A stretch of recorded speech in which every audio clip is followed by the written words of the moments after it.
Right, we've got something important to speak about today. We do this every year, and it's important that we do it every year.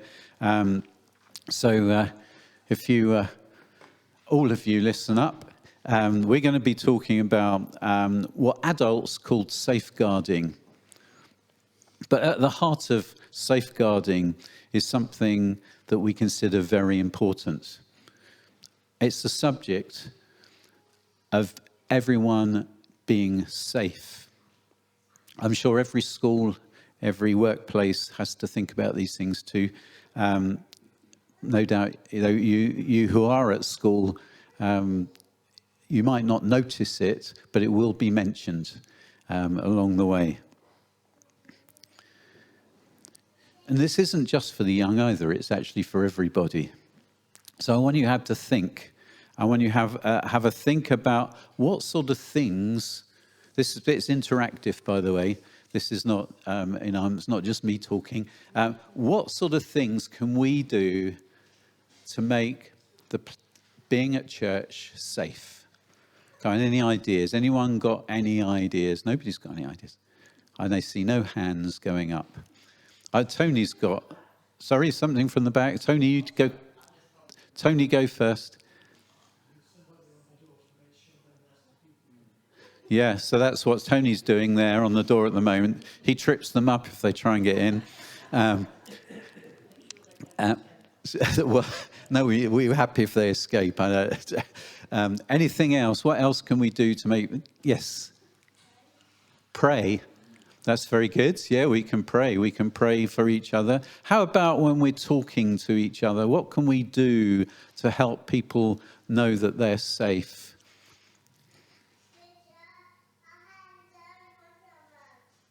Can I have an interpreter? Keep our hands in front of us. Yeah, that's very good. How about I missed that one as well. We've got one vocal young person at the back there, which is always good to start there. How about when we're standing near people? I call it personal space. And, you know, if we end up chasing someone around the room, I'll go in front of that, you know, there's something wrong if they're forever walking backwards. It's just being aware of one another, isn't it? As well as being safe, you see, we want people to feel safe. See, they're not necessarily the same things. There's things we can do to make sure people are safe, but we also want people to feel safe.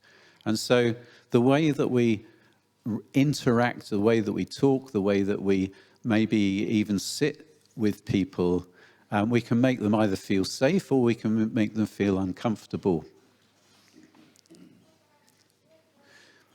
So if you're feeling unsafe, I've written it up there so those that can read can cheat. Those who, when you feel unsafe, what is it we can do? We can tell the person. That's really important. You listening at the back there? You're making boats and things. But it's really important that if you feel like, I feel uncomfortable, that you can talk about it. And the first thing is, you know, if somebody is chasing you around the room, you can just say, I'm sorry, but you're invading my personal space.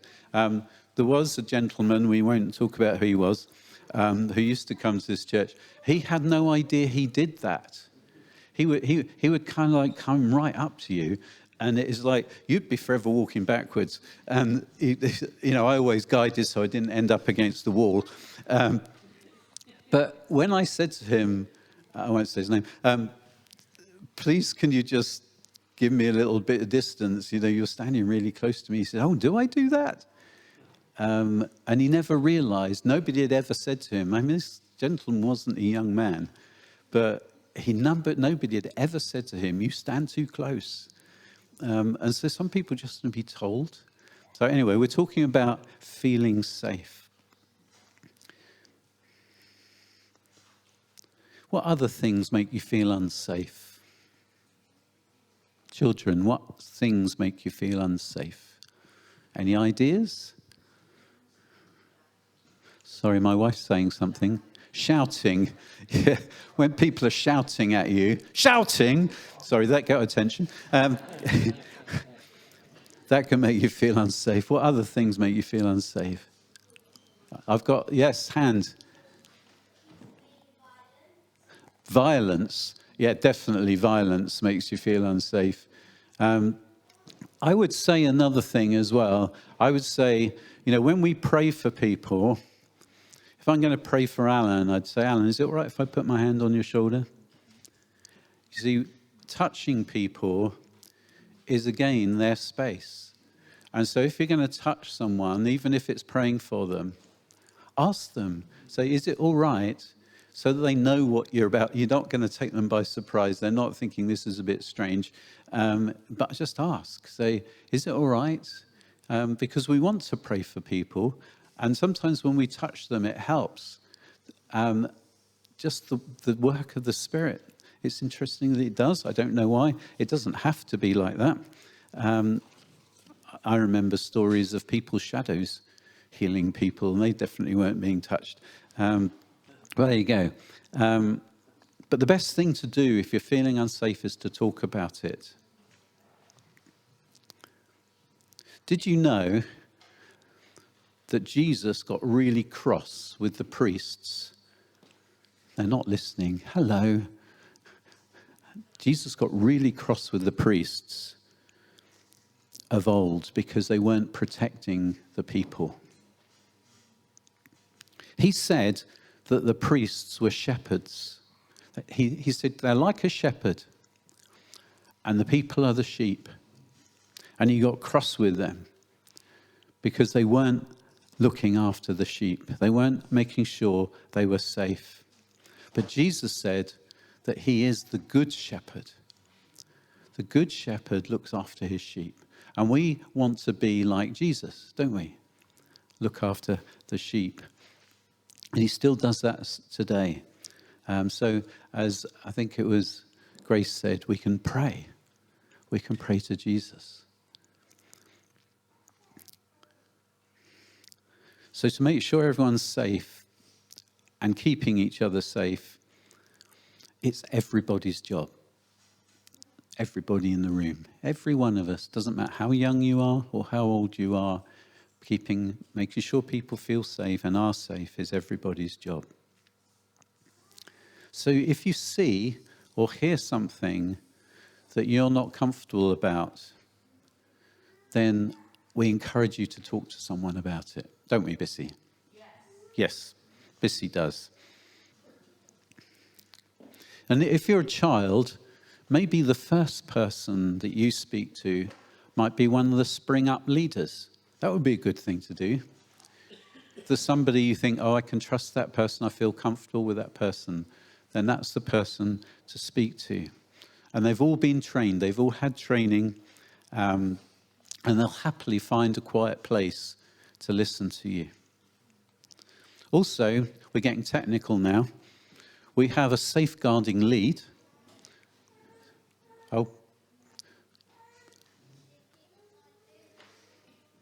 I kind of feel like I've jumped bits. We have a safeguarding lead and a deputy who can help you, who you can always talk to as well. And I'm going to put some pictures up here. Currently, because Bisi is actually on maternity leave, I am the only one more week. So that's why I've put you there, Bisi, because Bisi will be safeguarding leave safeguarding lead. So she is the first person that you're to talk to if there's anything that you feel uncomfortable about. Children and adults. You can talk to me.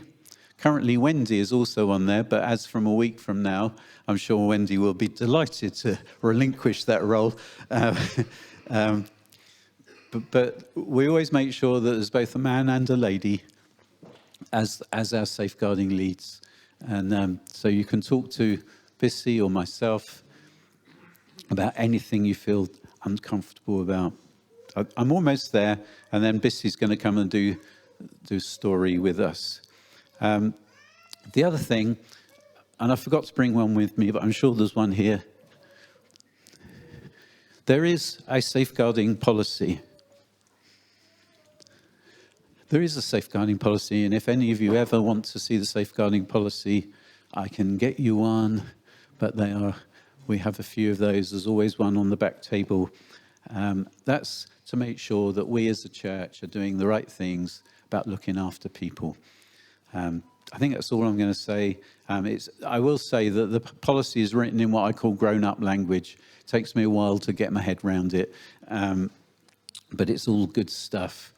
And finally, the other thing I should say is that as a church, we pay to be a client, I think is the right word, of an organisation called 318.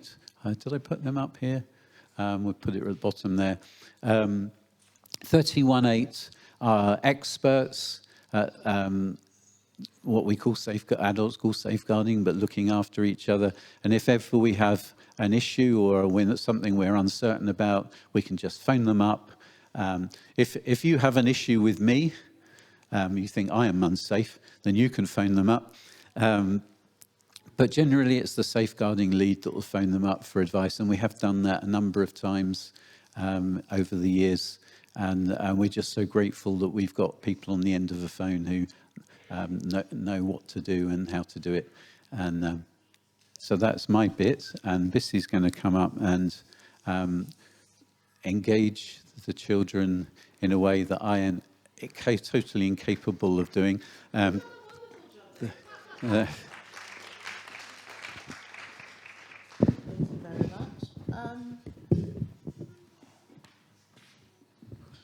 I feel as though in this moment it would be worth reading Proverbs 31:8, because that's what the organisation is named after. So it says, "Speak up for those who cannot speak for themselves. Defend the rights of all those who have nothing." So when we're thinking about safeguarding, as well as us obviously wanting to keep ourselves safe, it is also about speaking up for those who can't speak for themselves and defending the rights of all of us around us. So that's what the name 318 is based on. Hello, my name is Bisi. I lead Spring Up, which is our Sunday school for the children. And in Spring Up, we take storytelling very seriously. Our stories are from the Bible, they are scripture, but they also require a lot of participation.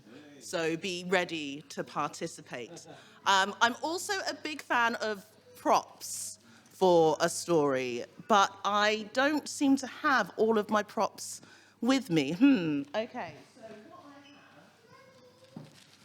I have is I've got these mats.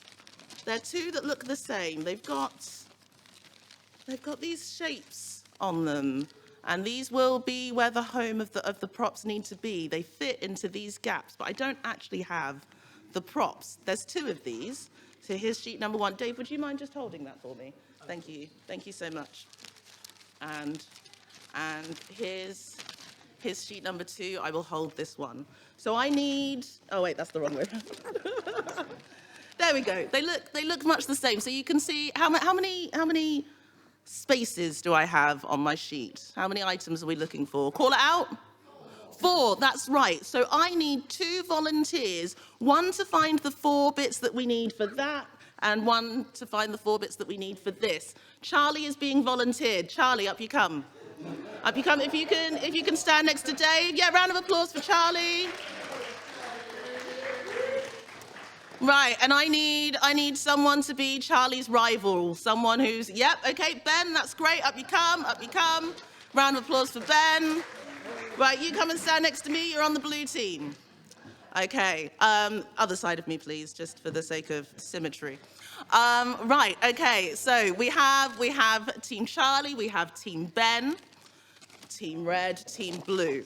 And they need to find 4 items to fill this. This side of the room, you are allowed to help Ben. This side of the room, you are allowed to help Charlie. It is a race in terms of who can be the fastest to find all 4 and bring them back to me and Dave. But don't run, because my risk assessment says no running, okay? So safely and sensibly and calmly, you need to find 4 items that will fill these slots. Off you go. Ready? Oh, they're all in this room, so you don't need to leave this room, okay? Ready, steady, go! 4 items. I feel like the countdown theme should be playing.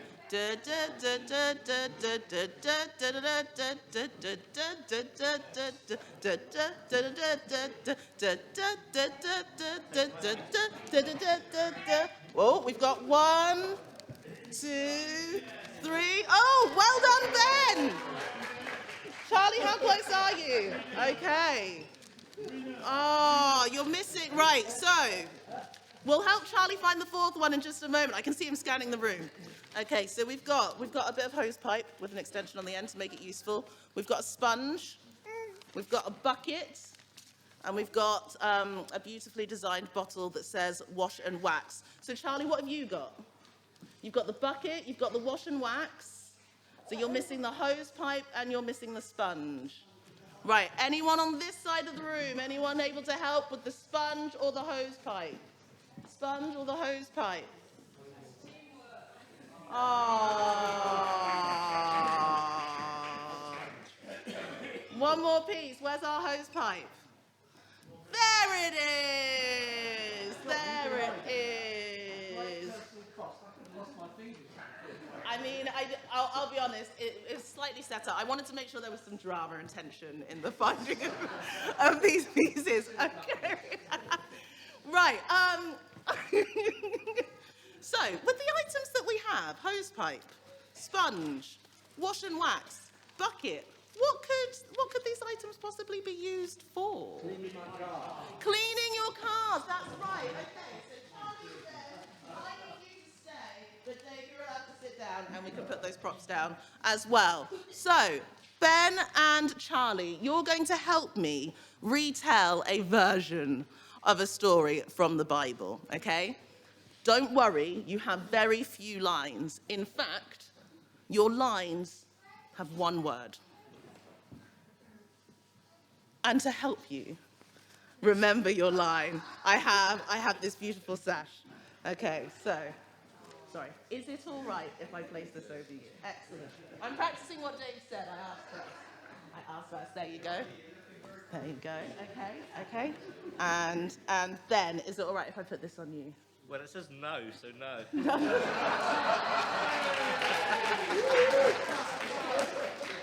Okay, cool. He nodded. He did nod. But good, you understand it, so that's right. Yes. So your line is no. Okay. Oh, let's just turn that around. Okay. And so the next question is: so these items are excellent for washing a car. What car should we wash? Any?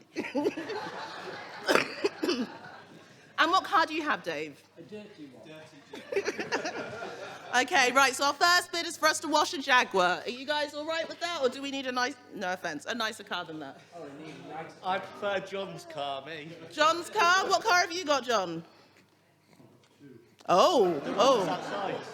Tell us about the one that's outside. Oh, it's another Jag. Okay, I mean, okay, fair enough. Fair enough. Anyone going up on a Jag? Anyone got anything nicer than a Jag? What have you got?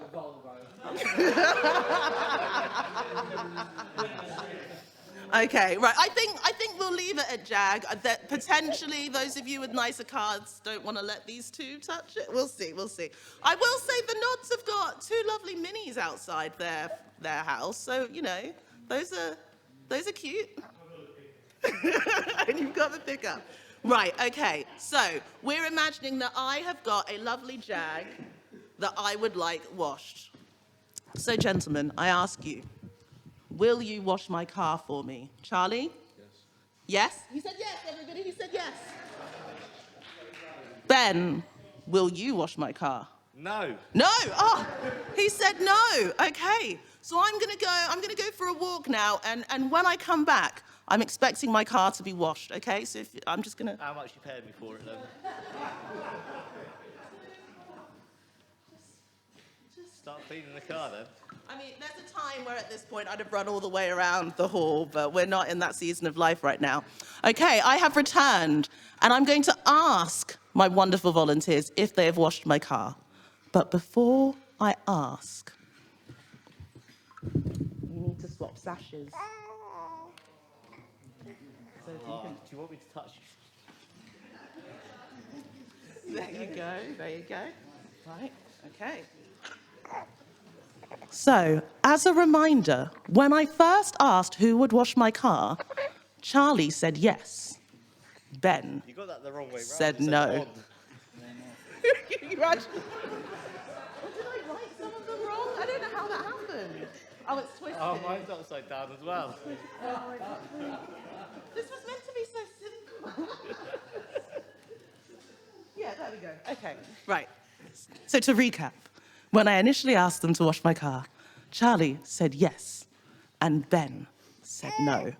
Now that I have returned, I will ask them if they did in fact wash my car. Charlie, did you wash my car? No. He said no. Ben, did you wash my car? Yeah, for 150 quid down payment. So what you're telling me is that the person who said they would wash my car didn't wash my car. But the person who initially said no did wash my car. Is that what happened? Is that what everyone's understanding? So the question here is, who out of Charlie and Ben did, and I'm going to use the Bible phrase, did my will?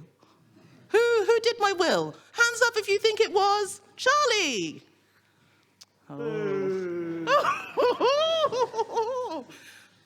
Hands up if you think it was Ben. Yeah. I win again. That's absolutely right. Thank you both so much. Round of applause. Round of applause. You can sit down. You can sit down. You can sit down. Oh, yeah. Yeah, I mean, you could keep the sashes, but it's fine. I'll take it back. I'll take it back. So as they helped me demonstrate and as you helped make sure it was understood, the person who did what was asked, even though they'd initially said no, is the one who obeyed my will. The story in the Bible, you know, the person whose car it was God, and the car is about living a righteous life. And that even though there were some people who were saying all of the right things, their actions didn't show that. And Jesus was making the point that, yes, some people are using all the right language and making sure they're seen in all the right places, but they're not following the will of the Father because their actions aren't following. And the theme for Safeguarding Sunday this year is that actions speak louder. Because whilst we have the words, we have a wonderful safeguarding policy, we can ask people's permission before we do things, but if our actions don't follow, if the culture of safeguarding isn't there, then we're not doing a good enough job of keeping each other safe. So it's not just about saying the right words, it's also making sure that our actions follow. And that's where, again, we can help each other, we can be accountable to each other, we can support each other, if we can pray for each other. Like Grace said, prayer is really always a good answer to the questions in church, isn't it? Well, and in life. Not sure, pray.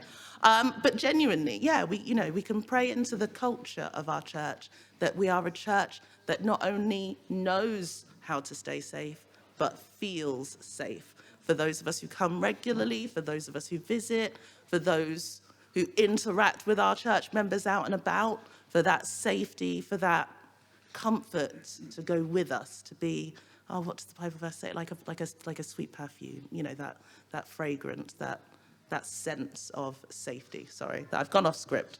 I think that was the end. I think that's why I went off script, because I finished and I never know how to end. So yeah, stay safe, people. Thank you.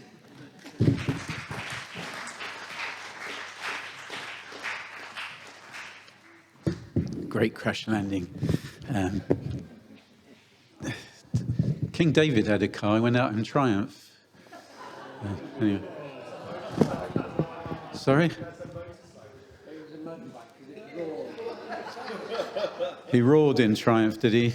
As a motorcycle, okay. Anyway, Yes, as Bisi said, there is a story from the Bible, except instead of a car, it was it was a vineyard. That's the word. And the two sons were asked to go and help in the vineyard, and one said he wouldn't, and the other said he would. But it was the one who did that actually did the will of the Father. One of them looked like he was kind, but actually did nothing. The other was a bit grumpy. Well, sorry, not implying you guys, but in the story, was a bit grumpy. But actually, he went and did what was important. And the work's not always easy. In the same way as keeping each other, making sure we feel safe. It's important that we do it, but it's not always easy to do that. Maybe you've been in a horrible situation and you've needed help. I hope not, but sometimes we don't feel able to do something ourselves. That's why it's important that we're looking out for others as well, because they might not feel able to do something. But if you see something, you go, oh, that doesn't seem quite right. Talk to Bisi or myself. And that is the action then. Talking to us is also an action. Speaking out is powerful. Right, I'm going to pray and then we're going to end and then we're going to have tea and coffee. And oh, yes, notice.